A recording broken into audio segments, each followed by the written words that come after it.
दोस्तों, बहुत सारे लोग हैं जो दावा करते हैं कि वे काफी समय से हनुमान जी की प्रार्थना और हनुमान चालीसा का पाठ कर रहे हैं, लेकिन हनुमान जी उन्हें किसी भी तरह से आशीर्वाद नहीं दे रहे हैं। यदि आपकी कोई विशेष मनोकामना है जिसे आप पूर्ण होते देखना चाहते हैं तो आपको कुछ नियमों के अनुसार हनुमान जी की पूजा करनी चाहिए और हनुमान चालीसा का पाठ करना चाहिए।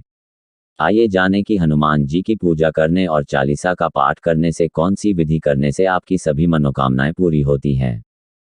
हनुमान चालीसा इतनी शक्तिशाली है कि इसमें कोई संदेह नहीं है कि अगर सही तरीके से इसकी पूजा की जाए तो आपकी सभी मनोकामनाएं पूरी होंगी। आइए जानें हनुमान मंत्र का जाप करने का सही तरीका।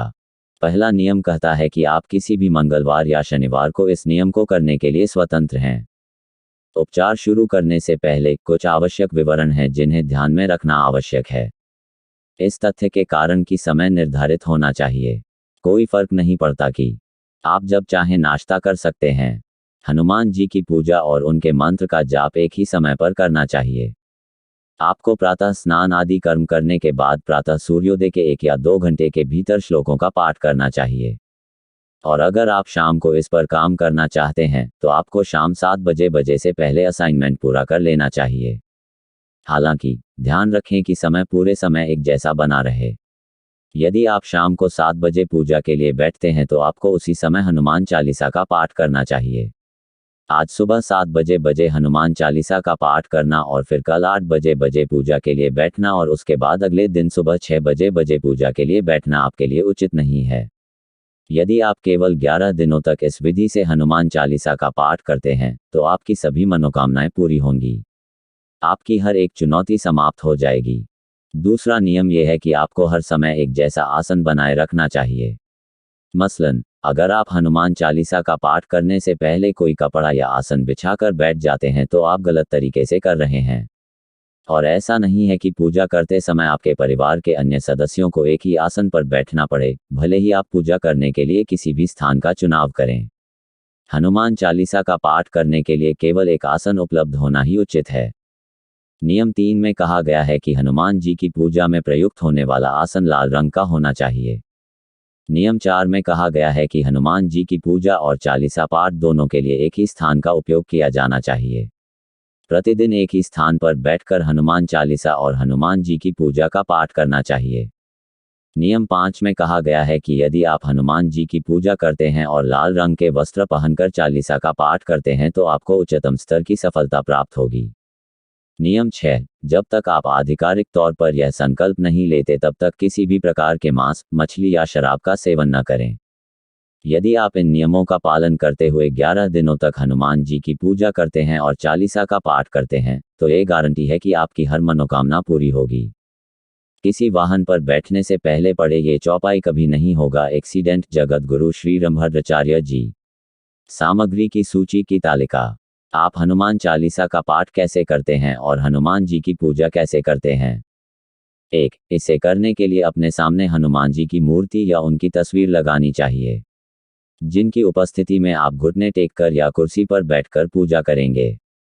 2. चमेली के तेल का दीपक हनुमान जी के हृदय में विशेष स्थान रखता है, इसलिए चमेली के तेल से सुगंधित दीपक जलाकर हनुमान जी की प्रतिमा या तस्वीर के सामने रख दें। 3. जल से आधा भरा तांबे का पात्र अब हनुमान जी के सामने रखें। क्योंकि हम इसे कलश के आकार में बनाएंगे, इसका वह स्वरूप होगा। आप इस कलश को शुद्ध जल से भी भर सकते हैं या गंगाजल से भी भर सकते हैं। दोनों विकल्प उपलब्ध हैं। 4. धन का प्रतिनिधित्व करने के लिए कलश में 1 पाउंड या 5 पाउंड का सिक्का रखें। 5. और फिर इसमें 2 साबुत लौंग डाल दें। चरण 6. कलश के ऊपर एक थाली या अन्य पात्र रखें। इस तरह कि यह पानी को पूरी तरह से ढक लेता है, क्योंकि हमें इस कलश को 11 दिनों तक धारण करना होता है। पूजा करने के बाद ही इस कलश को उठाएंगे। 7. हनुमान जी को जल में भिगोया हुआ गुड़ या चने का भोग लगाएं। क्योंकि भुने हुए चने में नमक होता है, एक बार बन जाने के बाद इन्हें कभी भी नहीं रखना चाहिए। और हनुमान जी की पूजा में किसी भी रूप में नमक का प्रयोग शामिल नहीं है। आप चाहें तो फल और या लड्डू भी दे सकते हैं। 8. इस समय हनुमान जी को गुड़ या भीगे हुए चने का भोग लगाएं। क्योंकि भुने हुए चने में नमक होता है, एक बार बन जाने के बाद इन्हें कभी भी नहीं रखना चाहिए। और हनुमान जी की पूजा में किसी भी रूप में नमक का प्रयोग शामिल नहीं है। आप चाहें तो फल और या लड्डू भी दे सकते हैं। 9. और इस समय हनुमान जी के सामने मनोकामना पूर्ण होने की प्रार्थना करें। इस समय हनुमान चालीसा का पाठ करें। जब आप पाठ कर रहे हों तो इस बात का ध्यान रखें कि उच्चारण को समझने में आसानी हो। हनुमान जी को अपनी अखंड पूजा अर्चना करते हुए चालीसा का पाठ करें। इतनी जल्दी मत करो। हनुमान जी की पूजा समाप्त करने और चालीसा का पाठ करने के बाद हनुमान जी की आरती करने का समय आता है। कर्पूर के साथ मिलकर हनुमान जी की आरती का पाठ करना चाहिए। कपूर से आरती करने से घर और मन दोनों से नकारात्मक ऊर्जा दूर होती है। पूजा समाप्त होने के बाद परिवार में सभी को प्रसाद बांटने का समय आ गया है और कृपया प्रसाद में अपनी सहायता करें। अगले 11 दिनों तक आपको जल कलश को छूने की अनुमति नहीं है।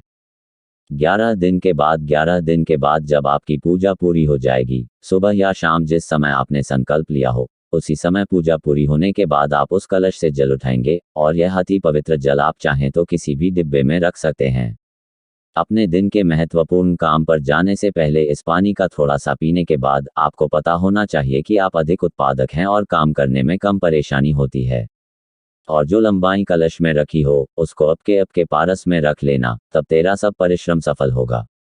यदि आप हनुमान जी की पूजा करते समय और चालीसा का पाठ करते समय इस नियम का पालन करते हैं तो आप निश्चित रूप से कुछ सकारात्मक प्रभावों का अनुभव करेंगे।